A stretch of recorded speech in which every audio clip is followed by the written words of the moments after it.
So I played a bit over 30 hours of Immortals Fenyx Rising over the past week. Of course, a huge thank you to Ubisoft for sending me a review copy in advance and giving me the chance to review this game for you guys before its release date on December 3rd. But in this video I will go over my first impressions of the game, if it is worth checking out, and of course without showing any spoilers if you were wondering. As always, if you enjoyed this video at any point, it would be super awesome if you left a like on it, and let's jump right into it. First things first, what is Immortals Fenyx Rising? Well, it is an open world action adventure game that kinda seems like a mix between Breath of the Wild, Assassin's Creed Odyssey, and some cartoonish graphics thrown in the mix, and if you thought that too, you would probably not be too far off, though I will say that Ubisoft goes a bit beyond this with the introduction of the Greek mythology element, which makes up the main story, as well as some other small little tidbits here and there that you might recognize from other games. But let's begin with the first one actually that the game immediately makes you acknowledge, and that has to be the open world exploration, because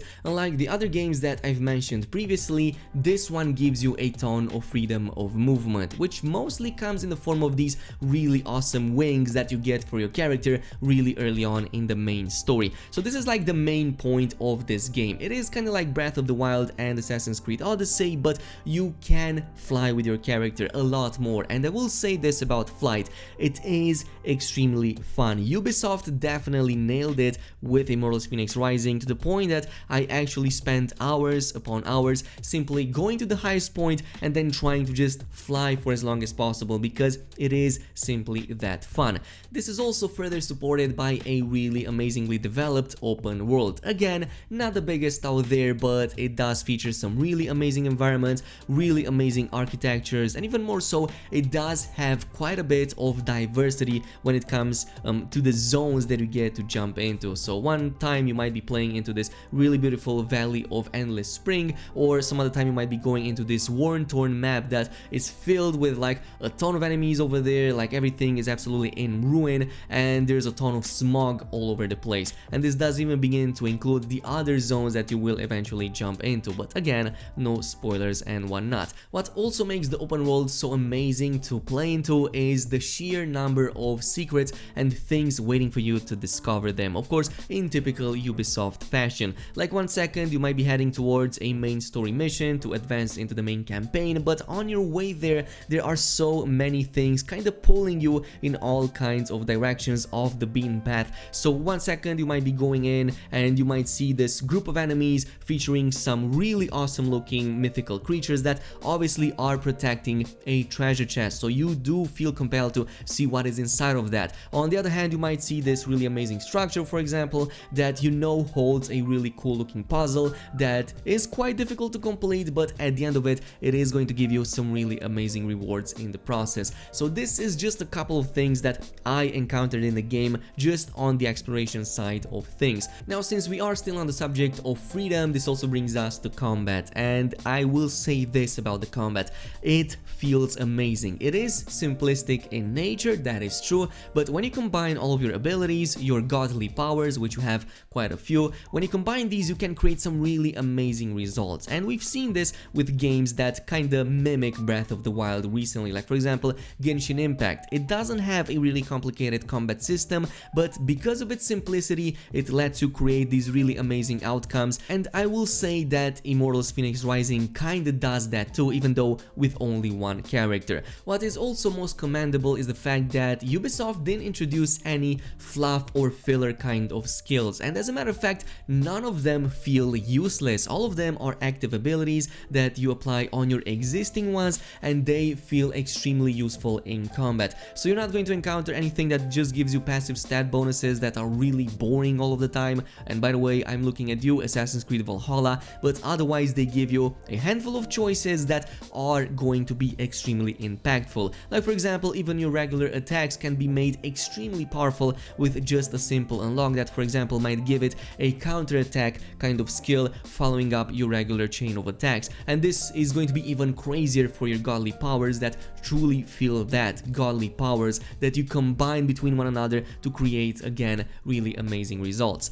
Now moving on to the story, you're basically playing as a soldier called Fenyx, and your goal overall is going to eventually be to rescue the Greek gods from a really powerful entity called Typhon that kinda imprisoned them in a really interesting kind of way. As far as its quality, I would say that it's surprisingly better than average. It's actually quite good. Now, you have to keep in mind that this isn't some blockbuster kind of story. It's probably not going to win any awards. It's not going to make you cry or whatever. In fact, right from the very beginning, the game establishes that it doesn't take itself too serious. It's pretty much filled with gags, jokes, puns at the god's expenses, and even your character's expense. And honestly, I thought that eventually this would wear me down, like I would get bored of it, but I didn't. I really enjoyed it all the way through, and it is a goofy kind of story, but there's also room for a ton of character development. Like, you have these godly figures like Athena's, like Zeus, like Ares, and what I really appreciate Ubisoft over here is for the fact that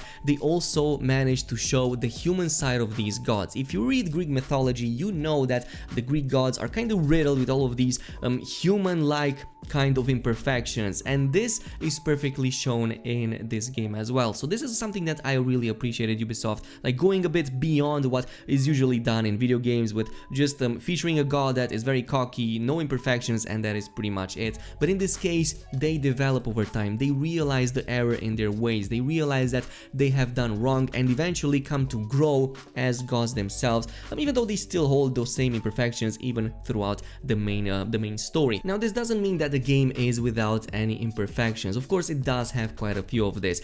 First of all, probably the biggest one is the fact that it doesn't really innovate anything in terms of, well, anything regarding open world exploration. It's pretty much the standard thing that you have probably done so many times in the past, especially if you enjoy action adventure kind of games. Maybe the only thing I would say would be that flight mechanic that I was talking about. Again, really well made, and it does make the game feel unique in its own way. But between this and the Greek mythology stuff, there's probably not too many things that distinguish this game from other Breath of the Wild clones out there. Though I will say that if it is a qualified clone, then it's probably one of the better ones out there that are probably even worth giving a second chance. Now, in terms of graphics and performance, of course, the open world looks really beautiful. I really enjoy the environment, as I've said, and the colorful, vibrant worlds will keep you busy. And yeah, just like glancing at them and staying over there, taking a ton of screenshots. This is a very screen archery kind of video game, but at the same time the characters' faces didn't look too appealing, especially when playing as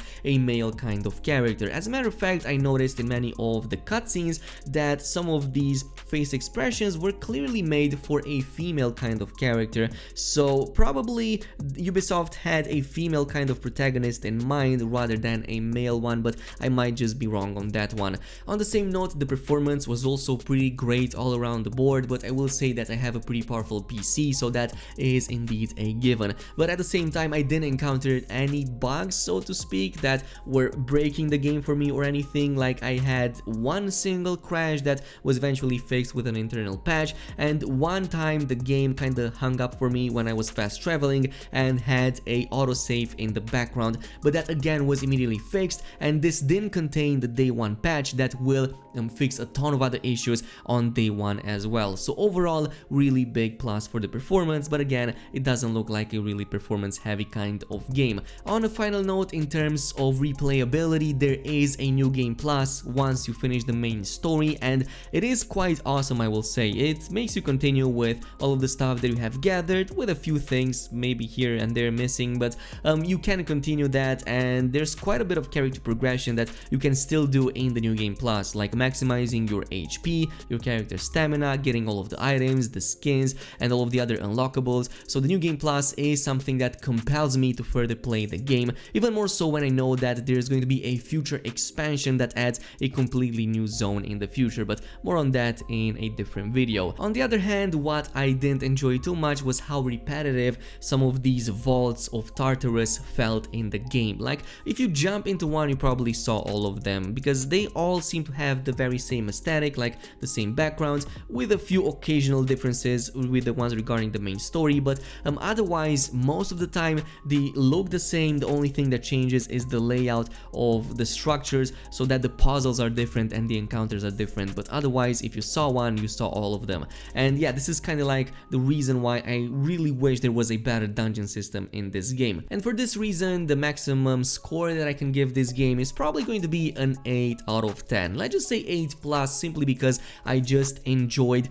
that flying mechanic in this game, and it definitely compels me to just play this game over and over again simply because I have so much freedom of movement, though again, not really sure for how long, since it's a bit repetitive when it comes to some of the high-end content that you might want to complete.